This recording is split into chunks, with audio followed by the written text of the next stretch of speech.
we put certain things back in the budget. Every special interest, cut everybody's budget but mine. Don't cut my budget. Mine's the most important, you know. And I think we're going to have some problems for the next 5 years or longer. And this economy is a long way from healing. The stock market's up one day, 1 week, next week it's going to crash. Back up.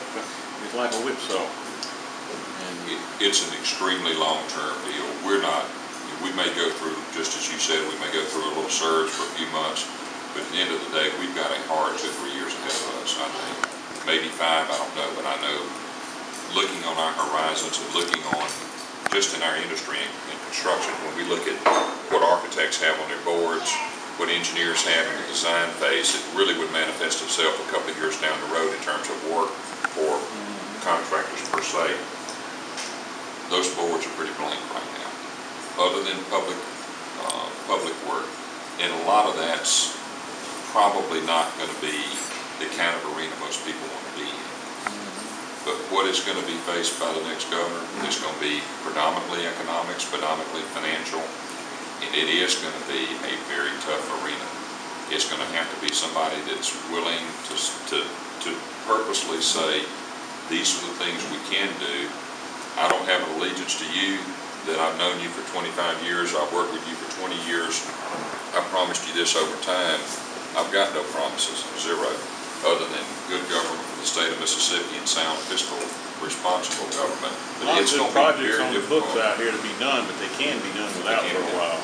Well, right now, you're going to have to drill into everything. If you look at all of the pass-through monies in Mississippi, it's arguably 12 to 14 billion with the B dollars. Now that's the pass-throughs of the Medicaids and all of the other aspects that flow through.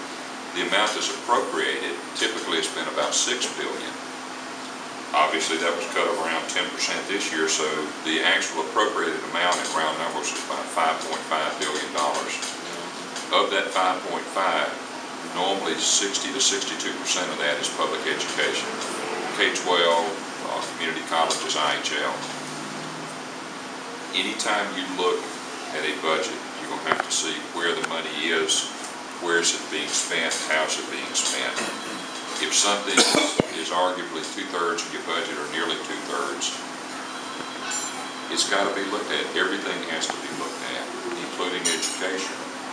Not to the extent that it's got to be diminished, but every single issue that we're all dealing with has to have concerns, has to have accountability, and has to be put in a position of being justified.